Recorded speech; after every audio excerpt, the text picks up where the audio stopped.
everyone. Good morning, afternoon, or evening, depending on where you are in the world. Welcome to February 2023 Economic Insights with Dr. Marcy Rossell. Dr. Rossell, thank you so much for being with us. I think that's the first time I've ever called you Dr. Rossell, but you are.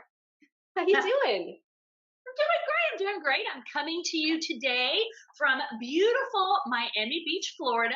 I am about 2 blocks away from the Miami Beach Boat Show, which I am not attending because I don't need a new boat. But Miami Beach is hopping on this Friday morning. Let me just tell you. Enjoy. I am in Chicago and it is not hopping. It is cold and wet and rainy. So we have a lot of ground to cover. Let's start with inflation. So December and January, we were feeling kind of bullish, right? There was sentiment emerging that inflation was headed in the right direction at a pretty nice pace in Q1. And overall, yeah, we're seeing a downward trend. CPI was down 1.9 in January, but it's sluggish, right? And we're not even talking about sort of core inflation numbers. So why aren't we seeing a more robust easing at this point? Well, just to sort of review the numbers for everyone, the year-over-year inflation rate peaked in June of last year at a little over 9%. And since that time, the year-over-year inflation numbers have been slowly easing downward. And so this past month, we just got a number about 2 days ago, right? And it came in at 6.4%. And everyone was hoping for a little bit more than that, right? So the prior month, it had been at 6.5, and then it only goes down to 6.4. So rather than the 100 basis point declines that really would make us all feel more comfortable about the trajectory of inflation, particularly the Federal Reserve, I would say that it was a disappointing number, that inflation is holding high. Food prices have stayed elevated. You saw a slight bump up in energy prices over the course of last month. And so those two things together, which make up the headline number, came in disappointingly high, which of course, we're at one of those periods right now where the sort of the Federal Reserve is approaching some sort of turning point. And the turning point will be that they maintain rates at a certain level, right? And the terminal rate is somewhere between 5 and 5.5%, which is consistent with mortgage rates somewhere between 6 and 7%. And then the question becomes, well, how long do they have to hold it there in order to get inflation back down to, I believe they're going to have to see inflation between 3 and 4% before they become comfortable with lowering rates. And so we're 300 basis points away from that. And that's the sort of disappointment right now, in terms of we're getting there. We're just not getting there quite as fast as we need to. Talk a little bit about what's holding it up. You know, we've got CPI, we've got core. Where are we seeing these numbers really stay up? Sure. So the headline number includes food and energy, which always are extremely volatile. And so economists like to look at core inflation, which strips out the volatile food and energy component, which of course we know because of the war in Ukraine, because of supply chain shocks, those two things have been very, very volatile. So to get a sense of what's happening underneath, we tend to look at core. And core has stayed very high as well. But I want to point something out to everyone. If you look at the January numbers, half of the increase in core was in the shelter index. Now, shelter includes three things. Shelter includes rent equivalent, which measures what's happening in the housing market, actual rents, right, which we know year over year have gone up quite a bit. But remember, we talked about last time that 500,000 new rental units are likely to come online over the course of this year. So that's likely to take some pressure off rental prices. But then also within the shelter index is hotels, hospitality. And for 2 whole years, right, hotel prices, particularly during the pandemic, were very, very low. But now that we're all back to traveling probably in some cases even more than we did prior to 2020, because I don't know about you guys, but I'm kind of making up for some lost time. So I've been on the road quite a bit, and I can tell you, I have felt the pain of high hotel prices, and I bet a lot of you are as well out there. So it will take a little bit of time. Capacity in the hotel industry doesn't come back very quickly. I will tell you one thing though, in Miami Beach, there's a new hotel being built on pretty much every other corner down here, which I found sort of remarkable. Now we know, this part of America is booming compared to other ones, not just in hospitality, but also in the housing market as well. So this is not indicative of what's going on everywhere. But I will tell you that when you see concentrated increases like we are seeing in the shelter index, those things tend to see sort of roll back off as the months go on. And it suggests to me something that is going to be an overall theme for us today, and that is that we are finally back to 2019. That so many of the COVID distortions that we have talked about for the last almost 3 years have rolled off for the most part. And so when you look at prices, when you look at capacity, when you look at so many things, it really looks a lot like the pre-COVID era. All right, so let's stick to. We're getting some questions in. Thank you. We're going to address this in towards the end. Let's stick with sort of housing here. So continuing with the middling news of this month, mortgage rates aren't in line with hopes either. We saw a nice downward trend since November, but they're creeping back up again. And buyers are sort of reacting accordingly, right? Talk us through that and what you expect to see in the next few months. Well, what seems to be happening, Jess, and this is purely observational. There's no data. This is observational. This is my gut. And I suspect, though, that many of you would back me up on this. What seems to be happening is that buyers and sellers are comfortable with mortgage rates between 6 and 6.5. When you get back into the 6 to 6.5 range, activity all of a sudden picks up. And the minute you go above 6.5, it just stops, right? And so that suggests that it's somewhere between 6 and 6.5 that people are expecting to be kind of the long run rate that everything settles down to. So once you get in that space, activity suddenly starts happening again, right? So anytime you go above that, and we know that the trajectory for interest rates, it's never really smooth, right? It goes like this and goes like this and goes like this, but it's moving in the downward direction. When we got that negative inflation news, it knocked us off the downward trajectory for mortgage rates. So that's kind of what happened. And the minute that happened, basically activity dries up. But one of the things I do know is that in the month of January, home builder sentiment increased 7 points, right? Remember, that was one piece of data that I thought, there's what's actually happening, and then there's expectations for the future. And that home builder sentiment is an expectation that things are going to get better. It's just that the path to get there is not completely smooth. And I believe that's sort of again consistent with this going back to 2019. And I think we have a kind of a nice chart that demonstrates that. So I pulled a chart. We don't always get heavy on the charts, but whenever I see one that I think is really useful, this one came from the Federal Reserve Bank of New York, and it was looking at new mortgages. Now we can all see that this is a chart that goes back to 2017, right? And so new mortgages ran in the $500 million dollars a year, right? So you can see that. So $500 billion every single year. That was kind of the norm prior to the pandemic. So interest rates collapsed during the pandemic, and you get on top of that the great rearrangement of economic activity, where everybody wants a bigger house that they can work remotely from. They want a yard, they want outdoor space, they want to live someplace warm, right? So you get the great rearrangement, and you can see that in the new mortgage data that bumped up above $1 trillion a year in 2020, 2021. But then things start to soften in 2022. And now we're basically just back to where we were prior to the pandemic, but it's slightly higher interest rates. So that suggests to me that activity will settle a little bit above the 2019, 2018 level because of that demographic factor, which we haven't touched on in a while. And that is that all those millennials that were putting off home buying into their 30s, they're now there.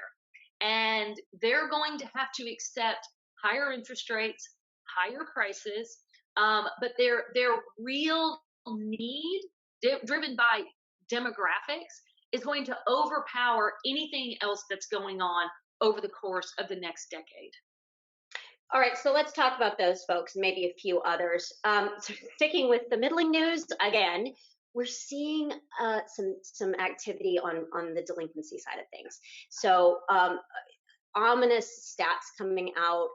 A number of debt markets are starting to see some delinquencies, and I think we have a chart for that. But can you talk us through that, because Yep, yep. Because this is the headline right now, right? That if you're paying attention to the headlines, suddenly delinquencies on automobile loans are picking up, delinquencies on credit card bills are picking up, delinquencies on mortgages are picking up. Absolutely. But again, you got to put that into perspective. Delinquencies during the pandemic era collapsed. There were no delinquencies, lots of stimulus money, lots of loan forbearance. And people were staying at home and had a tremendous amount of savings as a result. So they weren't spending money, they were saving lots of money. And then there were all kind of programs to support incomes and support people's ability to repay. So you have to put the numbers today into sort of pandemic and pre-pandemic perspective.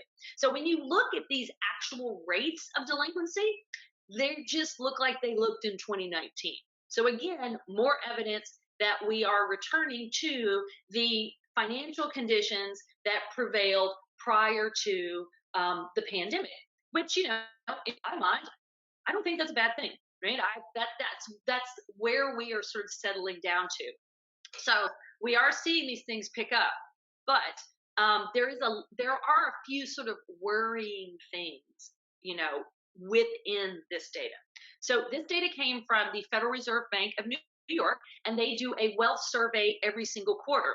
And these numbers all show that delinquencies picked up, so 90 days or more delinquencies across all categories of loans. But what was a little disturbing was when you dug into the numbers, the delinquencies look much worse for young people. And just this is the thing that if I sort of want to point out anything that I'm going to monitor very closely, anything that gives me pause, it makes me worry about the future, it's the fact that if you look by age category, it's the youngest people who are having the most trouble servicing their debts at a time when they're not paying their student loans because they're still in forbearance. So this is the group. Now, they're not the home buying group, right? These are people who are pre-home buying. So they're not the millennials. These are the Gen Xers that are having the hardest time paying their bills right now. Who may have overestimated those loan forbearances, got some credit cards, spent some stuff, and now they're about to hit a wall. Oh, I don't know, Jess. Did you ever do anything dumb when you were young? No, me? No, never. No stories, none. Nope, and there's no pictures to prove it either. That, thank God, I was not a teenager in the age of digital media. So sticking with, see, guys, Marcy and I are going to have conference cocktails, and all these stories are going to come out. Yet another reason to come join us in Vegas in March. So let's stick with the delinquencies here. We keep saying it's not 2008, 2009. Once those delinquencies start becoming a part of the conversation, though, I start getting my hackles up and remembering those days. Is there a little bit more of a reflection there than we've been talking about so far? Yes, because remember that the biggest difference for the economy overall, the difference between 2008, 2009 has to do with lending standards. So prior and leverage within the banking sector, right? So what made 2008, 2009 so terrible wasn't just foreclosures on the part of individuals who had taken out loans that they were never going to repay. right? That they didn't have the ability to repay. It was also that the banking sector was so heavily levered.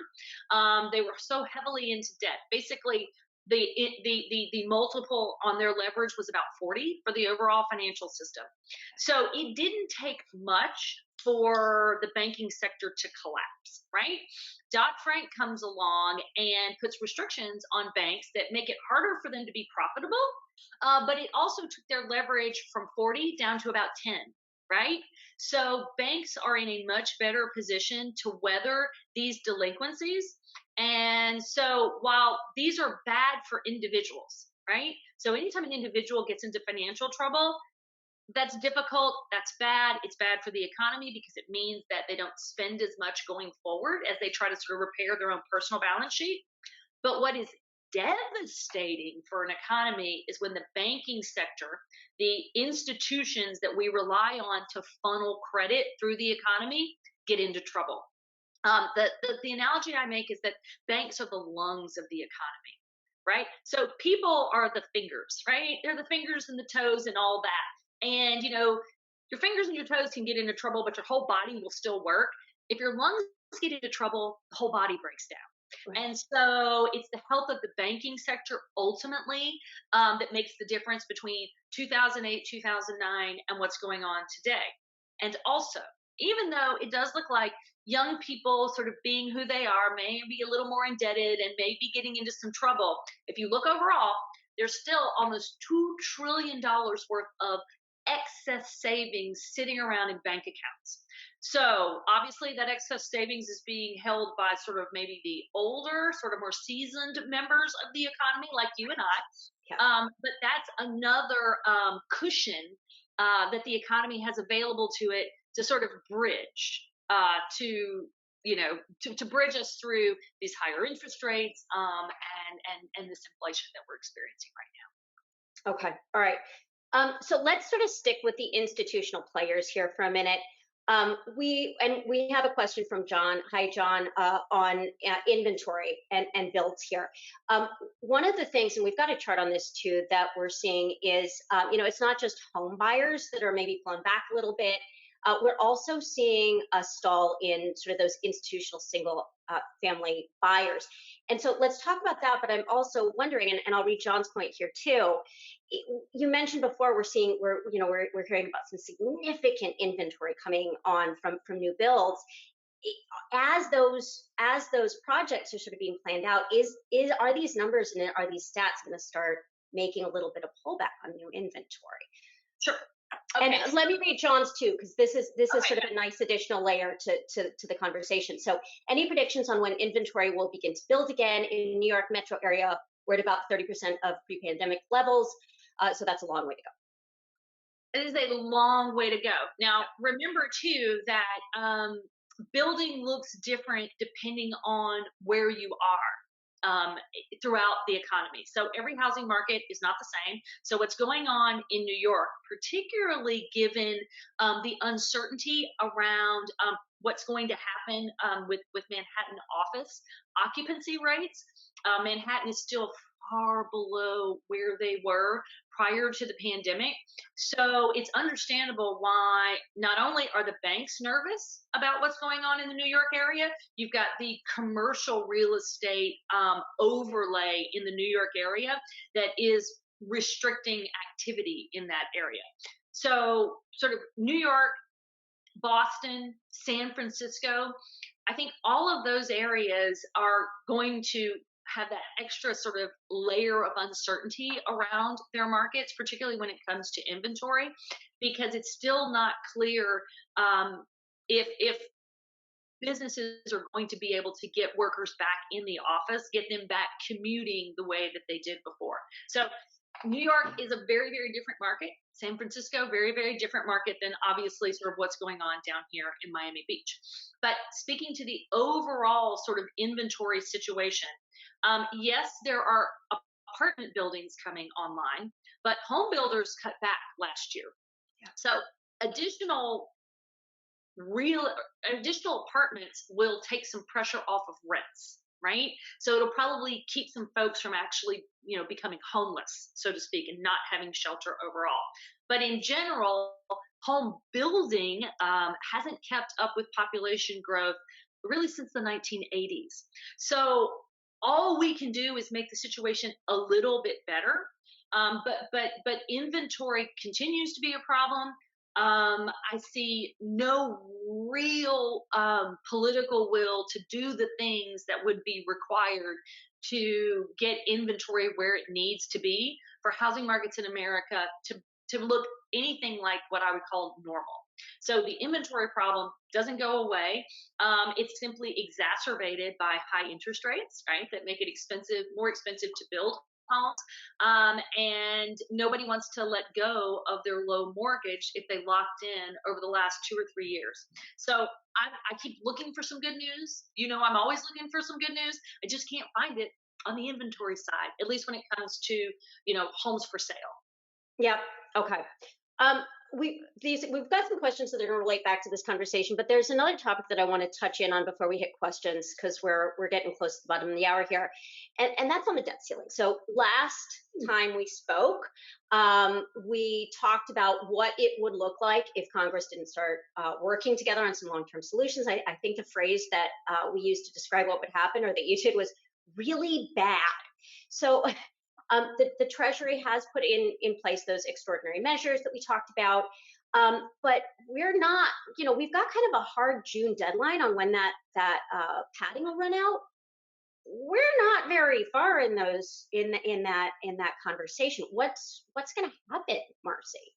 All right. So there's been no progress basically on negotiation since we actually surpassed the debt ceiling in January. So we've broken through it basically. So we broke through the debt ceiling, and the debt ceiling is only about 100. I think it's 132 trillion, right? So that's the debt ceiling, and once you surpass it, the Treasury under Janet Yellen basically took these extraordinary accounting measures where they basically did some fiddling around with government employee savings accounts to basically, they're the ones who are buying up treasuries right now in an effort to keep us sort of able to pay our bills. That will only work until what the Bipartisan Policy Institute calls Date X. And Date X will be the moment when the Treasury will have to simply rely on incoming revenues to write checks, right?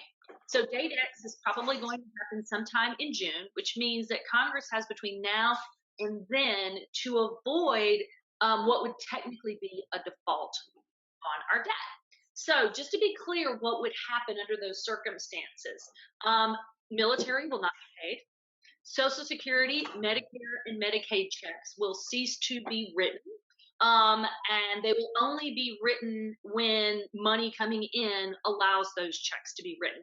So the last thing that will happen are that payments on the debt and interest on the debt will be suspended.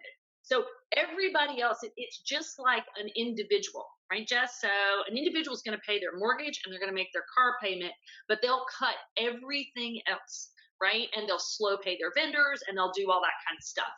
So basically, the first thing that's going to get hit: Social Security, Medicare, Medicaid, payments to members of the military. Obviously, government employees will all be sent home, all that kind of stuff. That will throw consumer sentiment it will decline dramatically. People will be so worried that they will stop spending money. And when people stop spending money, that's technically a recession. So we don't have a recession right now because people are still spending money. We got a retail sales number just recently that showed that retail sales are holding up just fine. So a recession is defined as when people stop spending money. Government stops making Social Security payments. Oh, you can believe that people will stop spending money. So you'll see an immediate recession. You'll see a decline in the stock market, which will make anyone who holds stock feel a lot poorer, which means they'll stop spending money as well. In addition to all that, our creditors around the world will demand higher interest rates to hold our debt because they will no longer trust us. And let me be totally clear, Jess, what's really ridiculous about all this? It's not that we can't pay, it's that we're not willing to. You see, when other countries like, say, Argentina get into trouble and default on their debt, it's because literally they can't pay. We can pay. We're just choosing not to. And I want to make that, I want everybody to really hear me out there because it's a subtle difference, but one that suggests and really drives home that this is not a real economic problem. This is a political problem. It's a bunch of people being real stubborn and not Yeah, very rational. negotiate. Unwilling to negotiate. So I want to call upon each and every one of you to reach out to Yeah. your representatives and encourage them to negotiate, not Yep. to give in, but to negotiate. Thank you, Marcy. Rational behavior is always good when it comes to our government leaders. All right. Really bad, I think, is probably the accurate phrase. I Yes, think we're going to really. stick with that to describe what would happen. And we've got what, until June 5th? Something like that? Well, again, the Bipartisan Policy Institute, and I'm going to include a link in that in that document that you're Yeah. going to circulate this to everyone because this is the best source of information on this topic. It's Thank you. bipartisan, it's unbiased, you can totally trust it. And so I would encourage you to keep up with this. And this is the organization that's doing it. So who is actually responsible for saying this is actually the date when we're going to run out of money? They're estimating right now early June, but as they get closer, they'll sort of be the ones to depend on and that I'll be depending on. So I want you guys to all have that link so you can see it. They have great information. Okay, great. Let's go back to the housing market. We've got some questions coming in. Everybody jumped at the inventory conversation, so let's read through a few of these. From Russ, my opinion is that low inventory is due to aging population, aging in place and not moving. It is less expensive to stay in home than to move, and healthcare advances, especially during the pandemic, right, continue to contribute to that. I'm a realtor 45 years in New York metro area, and this is the trend. Would you comment on this? This is the trend. Oh, aging in place. Absolutely. Now, Yeah. what I'm going to tell you guys is when there's an economic problem that's enormous, and I would say that the lack of inventory in the housing market in America, if I had to list sort of the 5 problems with the U.S. economy, like things that are bad, certainly $130,000 worth of debt is not great, right? That's a problem, right? But I would argue that the low inventory of housing, which has built up over decades, is one of the biggest problems facing our economy right now. And the fact that people are aging in place and it's so much cheaper to do that than to move into assisted living, which is very expensive, and that movement to assisted living was disrupted certainly by the pandemic. No one after the experience of what we saw of any kind of institutionalized settings having to basically close off to visitors. Of course, no surprises there. So it is absolutely true that that is one of the factors affecting inventory. And depending on the demographics of your community, it's either going to be better or worse. So this is probably not a big problem in Denver, but certainly Metro New York, or in my community of South Haven, Michigan, where the median age is almost 60 years old. People aging in place mean that they aren't moving on to different housing sort of options and freeing up those homes for younger people. But we also haven't built enough homes because of zoning restrictions. I would applaud any community that is embracing the granny flat, the Multi-generational housing, yes. all of those things. Like, we have to attack this problem any way we can, and the focus on affordable housing is one that misses the point. Any housing, because today's upper income housing becomes tomorrow's middle income housing, and today's middle income housing becomes tomorrow's affordable housing. So you have to always be building, just build, and do whatever. And all of us need to watch our NIMBY tendencies, right? Exactly. Yeah. Chad has another sort of take that has been discussed a little bit on the inventory, which is mortgage rates. Like, people walked into these outrageously low rates, and now who's gonna move out of that? Will you comment a little bit on that? That's right. So the low rate of 20, 21, 22 sort of lock in, I believe will be a problem that it's acute right now, But the reason people move over time is generally driven by the fact that they need more space because they're having larger families, or a job means that they want to move somewhere else. So it's real things that happen to them that they cannot simply say, you know what, I'm not going to have another baby because I want to hold on to 2% mortgage rates or 3%. It's a beautiful mortgage rate that I've got on this condo in the city. That real life will eventually intrude upon those people who are kind of holding on to the rate. And so they won't be able to do that forever. It's a problem right now. It'll be 50% of a problem next year, 25% of a problem the following year. It'll be 10% of a problem and just gradually get smaller and smaller and smaller. So that's a problem that's going to impact markets this year, but its influence will wane over time as real life decisions sort of change that calculus and make it impossible. So we have a question here from Kevin. I understand that investors flippers have completely fallen off the radar recently, where they represented 15% prior. Without this activity, I'm assuming in some markets prices will decline. Prices will decline, but more than that, hopefully inventory will loosen up. So believe it or not, I actually had one more chart that showed the decline in the institutional investor soaking up inventory to turn it into rental properties. And Jess, how about we'll just circulate that Yep. basically in the circulation that you guys are all going to get on Monday. It Yep. is absolutely true. Like I said before, inventory is never about one thing. Problems this big have all sorts of components to them.